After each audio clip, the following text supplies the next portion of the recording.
두 사람이 사막을 걸어가고 있었어요. 그래서 여행 중에 문제가 생겨서 서로 다투게 되었어요. 그래서 그 둘 중에 조금 힘이 센 사람이 다른 사람의 뺨을 때려쳐 버렸어요. 뺨을 맞은 사람은 기분이 나빴지만 아무 말을 하지 않았습니다. 그리고 그는 모래밭에 앉아가지고 모래에다가 이렇게 적습니다. 오늘 나의 가장 친한 친구가 나의 뺨을 때렸다. 그들은 오아시스가 나올 때까지 말없이 걸어갔습니다. 왜요? 싸웠기 때문에. 마침내 오아시스에 도착한 두 친구는 그곳에서 목욕을 하기로 했습니다. 그러니까 뺨을 맞았던 사람이 목욕하러 들어가다가 그만 늪에 빠지게 됐어요. 그때 뺨을 때렸던 친구가 그를 구해줬습니다. 그래서 간신히 늪에서 나온 친구가 이번에는 돌에다가 이렇게 적었어요. 오늘 나의 가장 친한 친구가 나의 생명을 구해주었다. 그를 때렸고 또 구해준 친구가 의아해서 물었어요. 야, 내가 너를 때렸을 때는 모래에다가 적더지만 왜 너를 구해준 후에는 돌에다 적었냐? 그러니까 이 친구가 이렇게 대답해요. 누군가가 나를 괴롭힐 때는 모래에 그 사실을 적어야 해. 용서의 바람이 불어와서 그것을 지워버릴 수 있도록. 그러나 누군가가 나에게 좋은 일을 하였을 때 나는 그 사실을 돌에 기록해야 돼. 그래야 바람이 불어와도 영원히 지워지지 않을 테니까. 자, 성도 여러분, 은혜는 물에 새기고 원수는 돌에 새긴다 라는 말이 있습니다. 은혜는 물에 새기고 원수는 돌에 새긴다. 흔히 꼭 기억해야 할 것은 쉽게 잊어버리고 기억하지 않아야 될 것은 꼭 기억하고 있다라는 거죠. 그죠? 참 죄송한 얘기지만 아이를 낳은 엄마들 그냥 기억하지 않아야 될 거 기억해요. 당신이 말이야, 내가 영상이 처음 가졌을 때 나한테 하나도 입 닫을 때 안 사줘줬다니까. 이런 건 절대로 안 잊어버려요. 잊어버렸으면 좋겠는데, 남자 편을 생각하면. 그러니까 사소한 것에는 목숨 걸고 목숨 걸을 것에는 안 건다, 그런 얘기죠. 하나님의 놀라운 역사도 우리가 기억하지 않을 때 우리의 믿음은 곧 시들어질 수밖에 없습니다. 요단강을 가르고 건넌 사건은 이스라엘 백성에게 매우 뜻깊은 사건이었어요. 하나님이 모세 이후에도 여전히 그들과 함께 하심을 보여주는 첫 번째 사건이었기 때문이죠. 그러나 이 사건을 경험하는 것에서 끝날 것이 아니라 그것을 기념하고 후대에 전해줄 것을 하나님은 요구하십니다. 그래서 오늘 우리에게 주신 본문 말씀은 우리가 하나님의 역사를 기념하는 것에 대해서 말씀하고 있어요. 이스라엘 백성은 요단강 바닥에 마른 곳을 통해 건너게 되었습니다. 이런 걸 생각해보면 우리는 뭘 생각할 수 있어요? 홍해바다 건넌 것 생각할 수 있잖아요. 홍해바다. 그들이 다 건넜을 때 하나님은 여호수아에게 각 지파에서 한 사람씩을 선택해서 제사장들이 서 있는 곳에서 돌 12개를 취해서 그들이 유숙할 곳에 가져다 두라고 명령합니다. 그런데 이것은 이미 이전에 명령하셨던 내용이에요. 이전에. 그래서 여호수아는 강을 건너기 전에 같은 내용을 백성들에게 전달했던 겁니다. 하지만 하나님은 다시 이것을 또 명령하셨어요. 그래서 여호수아는 이미 뽑아놓은 12사람에게 각자 돌 하나씩을 가져오게 하면서 그렇게 하는 이유와 의미를 설명해 줍니다. 훗날 그들의 자손들이 이 돌들에 대해서 물으면 아버지, 여기 왜 이렇게 돌이 서 있어요? 이렇게 물으면 요단이 여호와의 언약궤 앞에서 끊어졌던 일을 영원토록 가르치기 위해서 1세대만 아니라 아들에게도 손자에게도 또 그의 손자에게도 또 그의 손자에게도 영원토록 가르치기 위해서 하나님께서 이 길갈에다가 돌 12개를 세웠다라고 이유를 설명하는 거예요. 물론 그 돌들이 문자적으로 영원토록 기념이 될 수는 없지만 이것은 우리가 하나님의 놀라운 역사를 자손 대대에 기억하게 하는 일을 해야 한다는 사실을 가르쳐 주고 있습니다. 이스라엘의 안식일과 절기들의 준수, 이스라엘 백성들이 안식일을 지키고 때에 따라 절기들을 지키는 것, 그것이 뭐냐? 그들 민족의 정체성을 분명히 세우는 데 있어서 지극히 중요했다라는 거예요. 그렇기 때문에 오늘날 교회나 가정에서 기념해야 할 사건들을 통해 신앙 교육을 세우는 것은 매우 중요합니다. 이스라엘 자손들은 요단 가운데에서 12개의 돌을 취해서 유숙할 곳에 가져다 두었고 한 걸음 더 나아가서 제사장들이 서 있던 곳에 12개의 돌을 세웠어요. 이때 세운 돌들이 9절에 보면 오늘까지 거기에 있더라라는 기록은 이러한 기념물이 과거와 현재를 연결하는 역할을 한다는 것을 보여줄 수 있습니다. 그래서 하나님은 과거에만 역사했던 분이 아니라 오늘 이 시대에서도 역사하시는 분임을 믿는 것이 매우 중요하다는 거예요. 기드온이 출애굽 당시에 역사하셨던 하나님의 역사가 다 어디 가고 지금은 역사하지 않느냐고 그랬던 그 물음을 우리도 물을 수 있어야 됩니다. 이러한 기념을 통해서 우리는 하나님이 현재의 하나님, 어제의 하나님만이 아니라 현재의 하나님이심을 우리는 상기할 수 있어야 되는 거죠. 이스라엘 백성은 요단강 건넌 후에 그곳에 가져온 돌을 길갈에서, 길갈은 굴러갔다라는 뜻이에요. 굴러갔다. 무슨 말이냐? 하나님이 애굽의 수치를 이스라엘에게서 굴러가게 하셨음을 뜻합니다. 또한 길갈은 가나안 정복의 중요한 곳임을 알 수 있습니다. 이스라엘 백성은 이곳에서 할례를 받았고요, 유월절을 지켰고요, 여호수아는 하나님의 군대 장관을 만나서 경배를 했습니다. 어디서요? 길갈에서. 길갈에서 이스라엘 백성은 기브온 거민에게 속아서 조약을 맺고 그들의 요청을 받아서 아모리 사람들과 전쟁을 하게 되었습니다. 그리고 이곳은 사무엘이 해마다 베델, 길갈, 미스바 등을 순회할 때에 다녀간 곳이고요, 사무엘이 백성을 모은 뒤에 사울을 왕으로 삼으신 곳이고요, 동시에 그가 하나님께 버림받은 곳이기도 했어요. 또 길갈은 이스라엘 백성이 하나님께 제사드리던 곳이기도 했습니다. 이 역사적인 현장에 이스라엘 백성은 요단강을 건넌 후 이곳에 진을 쳤고 요단에서 가져온 12개의 돌로 기념비를 세웠더라는 거예요. 그날은 또 유월절에 잡을 어린 양을 준비한 날이기도 합니다. 여호와께서 함께 하셔야 그들은 승리할 수 있었습니다. 이스라엘 백성은 군사적인 힘이나 이방 나라들과의 화친을 통해서는 화평을 누릴 수 없었습니다. 하나님의 변함없는 인도와 돌보심만을 의지해야 했어요. 이스라엘을 이끄신 하나님이 오늘날에도 믿음의 여정을 계속하는 저와 여러분들과 함께 하십니다. 하나님께 받은 복을 기억하고 주님이 가신 길을 따라가는 성도를 통해서 하나님은 일하십니다. 이스라엘 백성은 요단강을 건너 약속의 땅에 들어섰습니다. 그들은 새로운 환경에서 가나안 땅을 정복해 나아가야만 했습니다. 상황이 달라졌다고 해서 하나님을 잊으면 더욱 어려운 상황을 만납니다. 신실하신 하나님을 믿고 나아가야 돼요.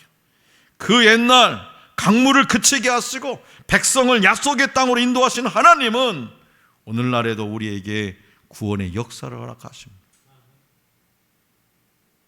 오늘 아침에 아침 뉴스 헤드라인이 뭐였습니까?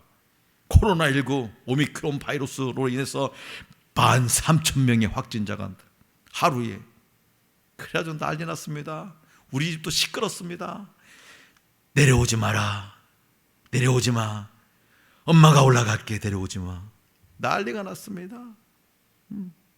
그런데요, 하나님은, 이스라엘 백성을 구원하는 하나님은 오늘 우리 이 코로나 시대에 우리를 구원해 주십니다. 그렇기 때문에 하나님이 기도에 응답해 주셨던 일, 하나님이 기도에 응답해 주셨던 일, 내가 하나님 앞에 기도했을 적에 하나님께서 응답해 주셨던 일, 하나님이 놀라운 섭리로 인도하셨던 일을 잊지 말아야 돼요. 우리가 그 사실을 잊지 않고 살아가는 한 우리 주님은 앞으로도 우리를 영원토록 인도하고 보호해 주실 줄로 믿습니다. 성도 여러분, 과거를 회상하는 것, 과거를 돌이켜보는 것은요, 오랜 시간 보관해 놓았던 먼지 쌓인 어떤 사진첩을 들춰보는 일과도 같습니다. 기억들은 연어의 회귀처럼 우리를 이전의 시점으로, 어느 시점으로 이끌어갑니다. 그러니까 신앙의 여정에서도 그래요. 신앙의 여정도 하나님에 대한 지난날의 경험과 기억은 오늘이라는 현실을 살아가는 그리스도인에게 매우 중요한 의미가 있더라는 거죠.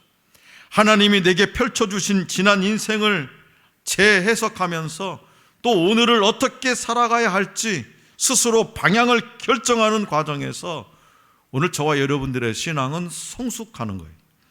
이를 위해서는 지나온 내 삶에서 하나님이 어떤 일을 이루셨으며 하나님의 내 인생 가운데, 내 신앙의 여정 가운데 남겨진 흔적은 무엇인지 우리는 곰곰이 생각해 보아야 됩니다.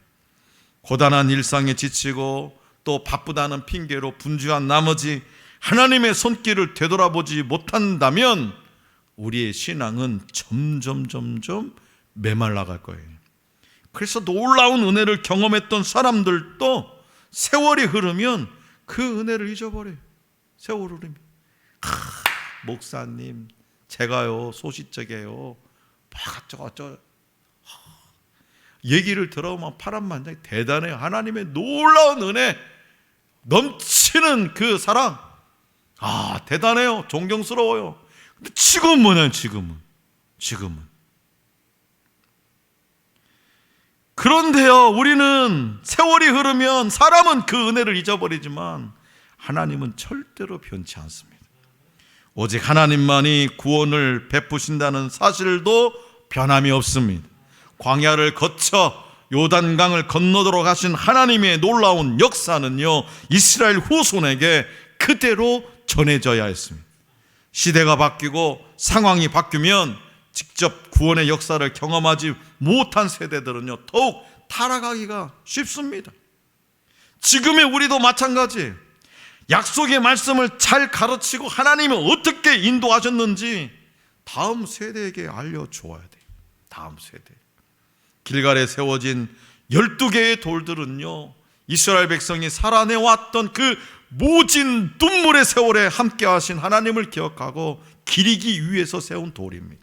보아라, 하나님께서 광야 40년 동안에 이렇게 애굽의 400년의 세월, 그 세월 청산하게 하시고 홍해 바다를 가르시고 애굽 군대를 수장시켜 주시고 반석에서 물을 내시고 만나와 메추라기로 먹이게 하시고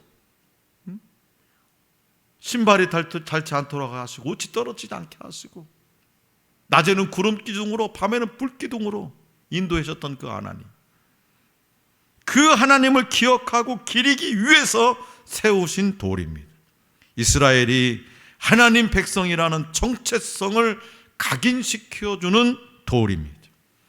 훗날 이스라엘의 부모들은요, 자녀에게 하나님께서 자신들을 죽음의 땅에서 생명의 땅으로 인도해 주셨고, 이 돌들은 바로 그 사랑과 구원의 증거고 흔적이라고 가르쳤습니다.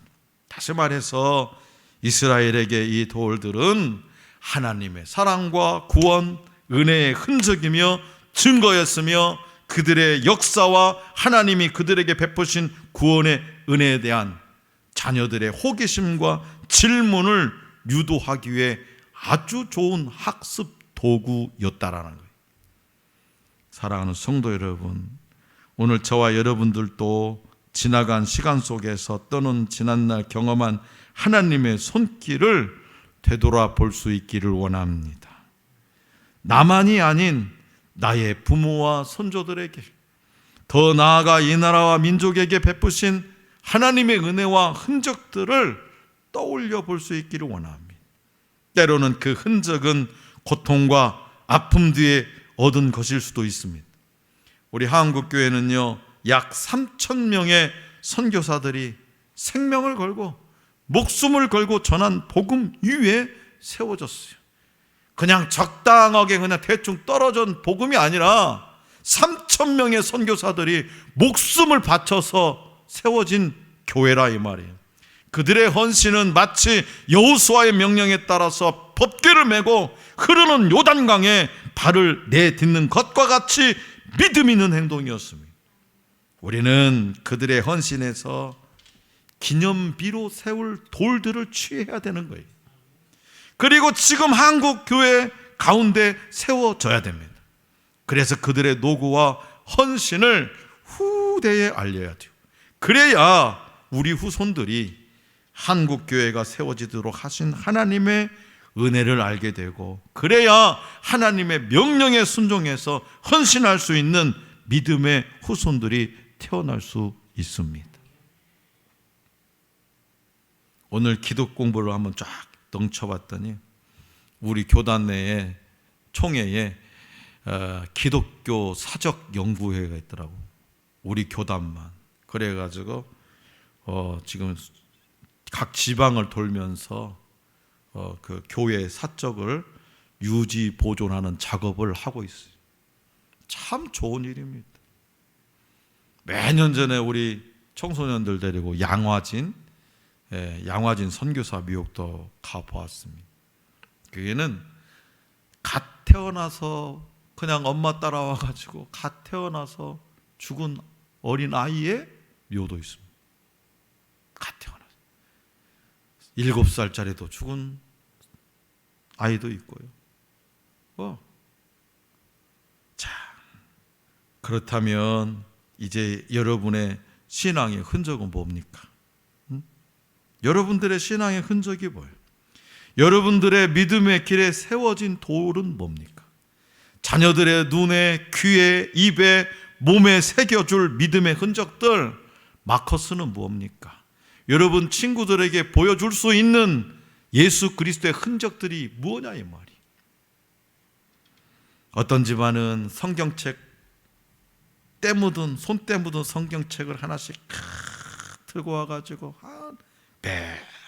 매년 예배를 드리면서 가족들에게 이것은 우리 어머니가 평생 보았던 성경책이라. 그 어머니의 손때 묻은 성경책을 바라보면서 자녀들이 다시 한번 믿음을 다지고 내가 어떻게라도 어머니의 그 신앙을 닮아가야지 결단하게 되는 거 아니겠어요? 어떤 가정에서는 할머니가 늘상 일할 때든 논밭을 매든 무할 때든 집안일을 할 때든 부르셨던 찬송가, 그 찬송가를 가족들만 모이면 온 가족이 모여서 그 찬송가를 함께 부르면서 그 할머니의 신앙을 기억하고 기념하고 자손 대대로 그 찬송가가 불려지기를 기도하고, 어떨 때는 아버지의 눈물겨운 기도, 아버지들은 마음으로 운다고 하잖아요. 가슴으로. 그 아버지의 기도를 가슴에 품고 그 흔적들을, 그 세월의 돌들을 바라보면서 살아가는 그런 가정들도 있습니다. 그러면 여러분들의 신앙의 흔적이 뭐나요? 저도 때로 따라서는 목사이지만 나름대로 신앙이 흔들릴 때도 없지 않아 있습니다. 회의가 들 때도 있습니다. 솔직하게. 시험 들 때도 있습니다. 믿음이 연약해질 때도 있습니다. 그때마다 나의 인생의 믿음의 여정의 흔적들을 생각해 보면 저는 고등학교 2학년 때 하나님 앞에서 기도하면서, 간절히 기도하면서 방언 받았던 그 순간, 저는 제 인생에 대해서 하나님과 믿음의 쇼부를 받던 때가 바로 그때였어요. 오늘 밤에 하나님께서 나에게 방언의 은사를 주시지 않는다면 하나님이 없는 걸로, 나는 여기까지 신앙생활 그만 하랍니다. 근데 이 전능하신 하나님은 야 그까짓 것. 그러나 저에게는 아름다운 믿음의 흔적이었어요. 또 한 가지 있습니다. 너무 힘들고 지칠 때 나를 잡아줄 수 있는 흔적. 40일 금식 기도했던 순간들. 그때 찾아왔던 하나님을 기억하면 다시금 내 믿음이 막 불꽃처럼 쏟아. 그냥 육체가 죽어 나자빠지는 그 순간인데도 생명줄을 끊지 않으시고 살려내시고 마지막까지 내가 데려가는 날까지 사명을 감당하라고 하신 하나님. 그 순간이 나에게 있어서는 엄청난 신앙의 흔적이고 길갈에 세워진 12개의 돌이었습니다. 또 뭐가 있을까? 그건 나의 믿음의 흔적이고 내 자녀들이, 사랑하는 내 자녀들이, 우리 하늘 소망교회 성도들이 우리 아버지, 우리 막 목사님, 우리 담임 목사님 하면 감동하고 존경에 맞이하는 그런 믿음의 흔적들, 길갈에 세워진 12개의 돌은 뭘까?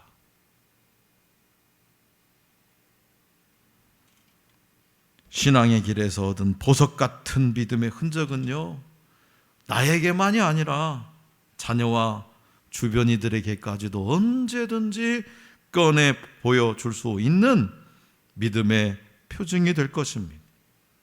가정의 어른이 한평생 살아가면서 지니게 된 그 신앙의 증거들은요, 자녀들에게 귀감과 존경의 대상이 될 것입니다. 그러므로 우리 가정에, 우리 교회에 길갈에 세워진 12개의 돌처럼 신앙의 기념비적인 역사가 많이 일어나서 우리의 가족들과 하늘 소망교회 성도 모두가 하나님의 크신 역사를 알고 경외하게 되기를 소망합니다.